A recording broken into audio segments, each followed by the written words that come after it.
this gruesome spectacle, sat in his jail cell, refusing to speak to investigators. Finally, they confronted him with Bernice Worden's corpse. And with that, Ed Gein began to come clean. He was perfectly happy to cooperate with the police. You know, all he asked for was a slice of apple pie with some cheddar cheese on top of it. And according to the investigator, Ed ate the thing, and after that he told them anything they wanted to know. They said, well, what's all these body parts in here, Ed? You know, how many people did you kill? All the dead stuff in his house, they just assumed that it was like murder victims. All told, Gein would confess to only 2 killings: Bernice Worden and Mary Hogan. The rest of his grisly artifacts, he said, were crafted from corpses he had stolen from local cemeteries.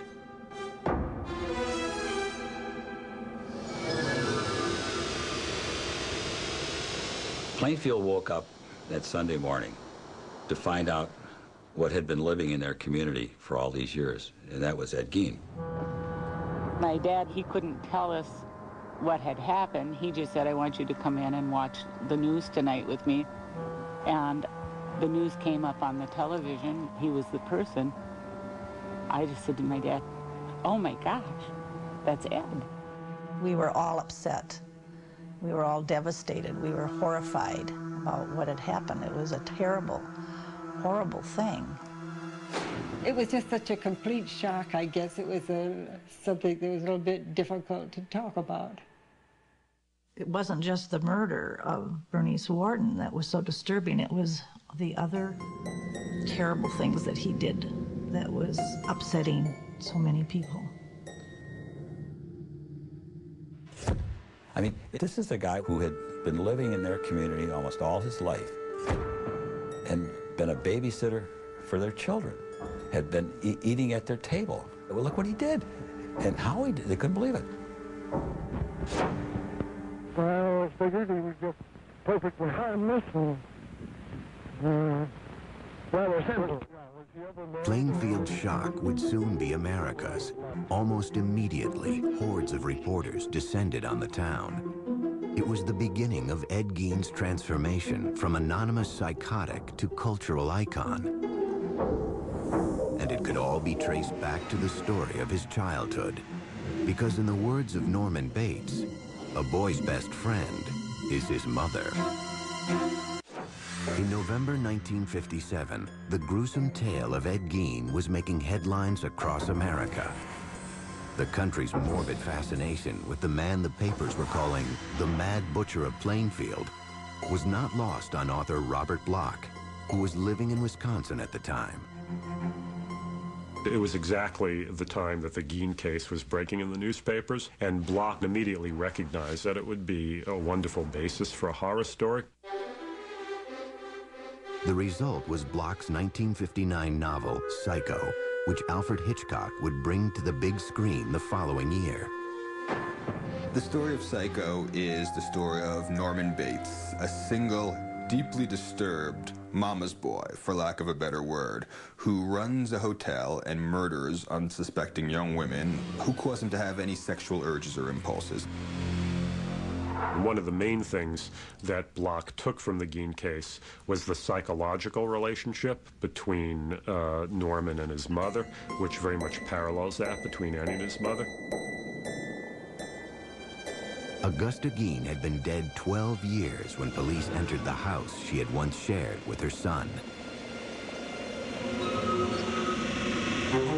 As they worked their way from room to room, searching for clues that might explain what would drive someone to commit such crimes, they came upon a doorway that had been boarded up. And by that time, of course, they had seen so many horrific things, they had no idea what they were going to discover behind the doors of this room. And when they broke it down, what they discovered was that it was a room that was kept in a state of perfect, pristine preservation. And that turned out to be the room of Ed's mother. The bed was made. There was a table, night table. Had a Bible on it. The room was very dusty, musty. The wallpaper was sort of a rose-tinted thing, but it was all kind of discolored. and that was his shrine to his mother. After his arrest, Ed Gein underwent a month-long court-ordered psychological evaluation.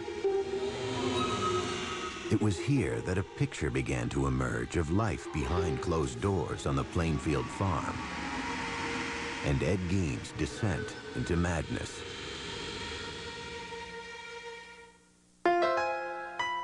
Born in 1906 in La Crosse, Wisconsin, Edward Theodore Gein was the son of an alcoholic grocery store owner and a strong-willed, God-fearing housewife.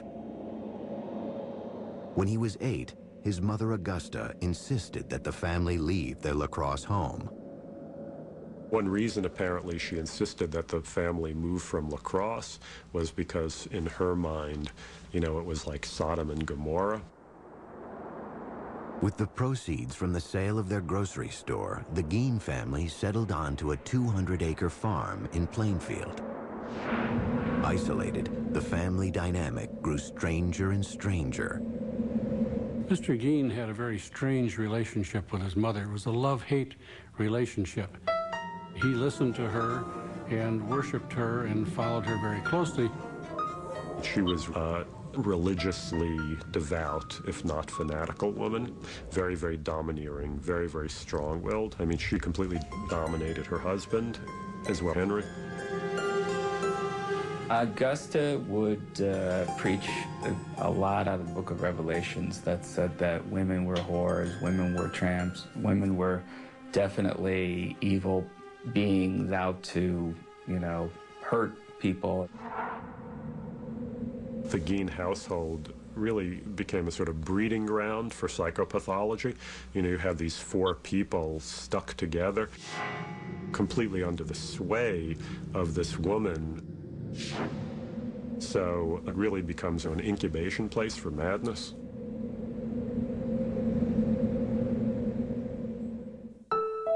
Gein attended school until the age of 14. An unremarkable student, his IQ would later be tested as average. And when he finished school at approximately 7th grade, he just went home then and worked on the farm there. So he did not have contact with the outside world, shall we say, to any extent. In 1940, when Ed was 34, his father died of a heart attack. Now it was just Ed, mother, and older brother Henry. I think Henry was probably a genteel man who worked hard on the farm and tried to please his mother as well. But he wasn't Ed. He had his own ideas of how his life should be led.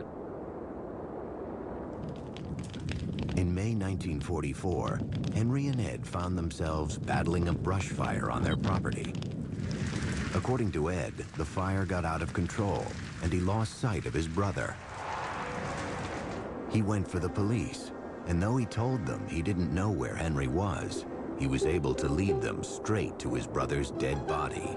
I've heard rumors that there were bruises on Henry's head that weren't ever explained away. But at the time, it was such a big tragedy for the family, it just became, you know, well, they've already been through enough. Ed and Mother were now alone, but their union would be short-lived. Just months after burying her son Henry, Augusta suffered a stroke that left her partially paralyzed.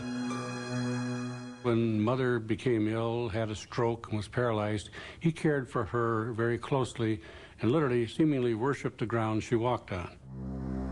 Sometime in 1945, Augusta Gein suffered another stroke. She died that December, a devastating blow to her 39-year-old son. His mother had completely undermined his manhood in every way. And at her funeral, he was reacting like a little schoolboy who had just lost his mommy, you know, and just crying hysterically. Everything that he knew in the world seemingly was gone. That was his one link with sanity that was remaining at that point. Until 1945, Ed Gein's world had been entirely defined by his deeply religious and domineering mother.